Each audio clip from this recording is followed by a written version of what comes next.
আসসালামু আলাইকুম রহমতুল্লাহি আবরাকাতুহু। বর্তমানে ডক্টর ইউনূস সাহেব আছেন জাপানে আছেন। তিনি কিন্তু পুনর্ব্যক্ত করেছেন আবারও তিনি যে সময়টা দিয়েছেন, অর্থাৎ ডিসেম্বর থেকে জুন 2025 সালে 2026 সালের ডিসেম্বর থেকে জুন মাসের ভিতরে কি নির্বাচনটা হয়ে যাবে। তো আগামী বছর বিএনপি কী চাচ্ছে আসলে? বিএনপি শেখ হাসিনা সরকার যখন নাকি শেখ হাসিনা সরকারের আমলে যখন নাকি ছাত্র আন্দোলন করছিল তাদের যৌক্তিক দাবি নিয়ে যে আমাদের কোটা বাতিল করতে হবে, মেধাবীদের প্রাধান্য দিতে হবে, তখন কিন্তু হয়তো আওয়ামী লীগ সরকার টিকে যেত। কীভাবে? ছাত্রদের কথা দাবি যদি প্রথম দিকে মানত, কিন্তু সেটা মানেনি। ছাত্রদেরকে উত্তেজিত করা হয়েছিল, নানা তালবাহানে দাখল হয়েছিল যে আদালত করবে, আবার নির্বাহী আদেশে শেখ হাসিনা করবে, এরকম। কিন্তু বিএনপি এখন নির্বাচনের জন্য পাগল হয়েছে। প্রয়োজনীয় সংস্কার আগে হোক, তারপর নির্বাচন। কিন্তু বিএনপি দেখতে পাচ্ছি যে বিএনপি নির্বাচনে খুবই তাড়াহুড়া করতেছে। তাহলে বোঝা যায় যে নির্বাচনের পরে বিএনপি কি ছাত্রদের যে দাবি দাবা আছে এগুলো কি মানবে? তারা কি মেনে নেবে? এখনই তো তারা পাগল হয়েছে যে তাড়াতাড়ি নির্বাচন দেওয়ার জন্য, তো পরে কি মানবে? এখনই তো প্রয়োজনীয় সংস্কার হোক। ডক্টর ইউনূস সাহেব স্পষ্ট কথাই বলেছেন যে প্রয়োজনীয় সংস্কার এটা জনগণেরও দাবি, জনগণও চাচ্ছে প্রয়োজনীয় সংস্কার হোক, যেটা যৌক্তিক এটা হোক। কিন্তু বিএনপি অন্যদিকে বলতেছে যে প্রয়োজনীয় সংস্কার শেষে। এখন ডক্টর ইউনূস যতটুকু চাইছেন বিএনপি কিন্তু ততটুকু চাইছেন না। এখানে কিন্তু তাদের মধ্যে পার্থক্য রয়েছে। এখন যদি বিএনপি যদি তাড়াতাড়ি নির্বাচন দেয় এবং ছাত্রদের যে দাবিগুলো আছে সেগুলো মেনে না হয়, তাহলে কি হলো? এত তাড়াহুড়া করে নির্বাচন দেওয়ার জন্য ছাত্ররা রক্ত দেয়, ছাত্ররা তাদের দাবি দাওয়া পূরণ করার জন্য কিন্তু রক্ত দিয়েছে। এত তাড়াতাড়ি নির্বাচন দেওয়ার জন্য রক্ত দেয় নেই। তাদের দাবিগুলো আগে মানতে হবে, তাদের দাবিগুলো আগে জানতে হবে, মানতে হবে, শুনতে হবে, তাদেরকে শুনতে হবে। তারাই কিন্তু 24-এর নায়ক।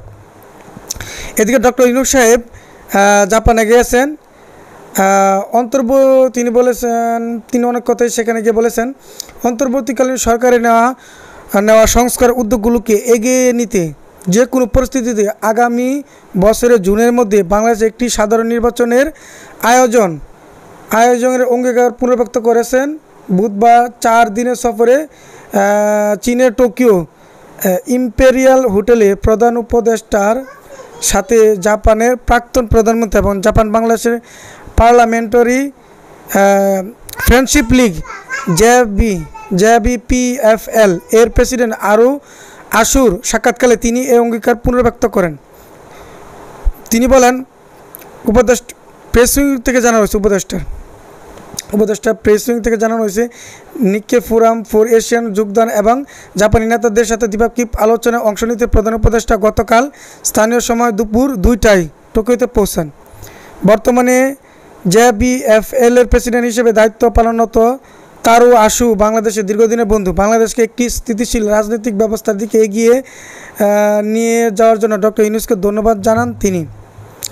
পাশাপাশি মসৃণ গণতান্ত্রিক উত্তরণের জন্য সাধারণ নির্বাচনের প্রয়োজনীয়তার উপর জোর দেন। প্রধান উপদেষ্টা বলেন, অন্তর্বর্তীকালীন সরকার 3টি গুরুত্বপূর্ণ ক্ষেত্রকে অগ্রাধিকার দিয়ে কাজ করছে। 3টি কি? সংস্কার, ছাত্র জনতার খুনিদের বিচার এবং সাধারণ নির্বাচন। ডক্টর ইউনূস আরও বলেন, অন্তর্বর্তীকালীন সরকার ব্যাংকিং খাতে শৃঙ্খলা ফিরিয়ে আনার পাশাপাশি বৈদেশিক মুদ্রার রিজার্ভ যে কমে গেছে শেখ হাসিনার আমলে সেটা বাড়ানো, বৈদেশিক ঋণ পরিশোধ সহ অর্থনৈতিক খাতে উল্লেখযোগ্য অগ্রগতি অর্জন করা। পূর্ববর্তী সরকার আমাদের দেশের প্রতিটি প্রতিষ্ঠানকে ধ্বংস করে দিয়েছে, তরুণদেরকে এর বিরুদ্ধে রুখে দাঁড়াতে বাধ্য করেছে। যে ভয়াবহ বিশৃঙ্খল পরিস্থিতি সৃষ্টি হয়েছে তা ঠিক করার জন্য তরুণরা আমাকে আমন্ত্রণ জানিয়েছে। অর্থাৎ ডক্টর ইউনূস সাহেবকে তরুণরা নির্ধারণ করেছেন যে ডক্টর ইউনূস সাহেব এই অন্তর্বর্তী সরকারের প্রধান হিসেবে উপযুক্ত। তিনি বলেন, জাপান গত 10 মাসে আমাদের প্রয়োজনীয় সব ধরনের সহায়তা দিয়েছে। আমি জাপানকে এই সহায়তার জন্য ধন্যবাদ জানাতে চাই। এক অর্থে ধন্যবাদ জানানোর জন্যই এবারের এই সফর। ডক্টর ইউনূসকে আশুকে চলমান সংস্কার কার্যক্রমগুলো সরাসরি দেখার জন্য বাংলাদেশে আমন্ত্রণ জানান। তো জাপান সফর করেছেন ডক্টর ইউনূস সাহেব, কিন্তু তিনি প্রয়োজনীয় কথাগুলো কিন্তু বলেছেন। সেখানে বলেছেন যে ডিসেম্বর এবং জুনের মধ্যেই। আর গতকালকে ইদানিং তারেক রহমান বলেছেন যে ডিসেম্বরের মধ্যে নির্বাচনের জন্য সবাই প্রস্তুতি নেওয়ার জন্য, অর্থাৎ উনিও ডিসেম্বরের মধ্যে নির্বাচনের জন্য তাগাদা করেছেন, জোর দিয়েছেন। কিন্তু ডক্টর ইউনূস সাহেব প্রয়োজনীয় সংস্কার যেটা নাকি প্রয়োজন সেটা ডিসেম্বর থেকে জুনের মধ্যেই সম্পন্ন করার চেষ্টা করবেন এবং নির্বাচন দেওয়ার চেষ্টা করবেন। আর এইদিকে খেলাফত মজলিসের নেতা যিনি রয়েছেন মাওলানা মামুনুল হক, উনিও বলেছেন যে ডক্টর ইউনূস সাহেব 1 মিনিটও থাকতে রাজি না জুন মাসের পরে।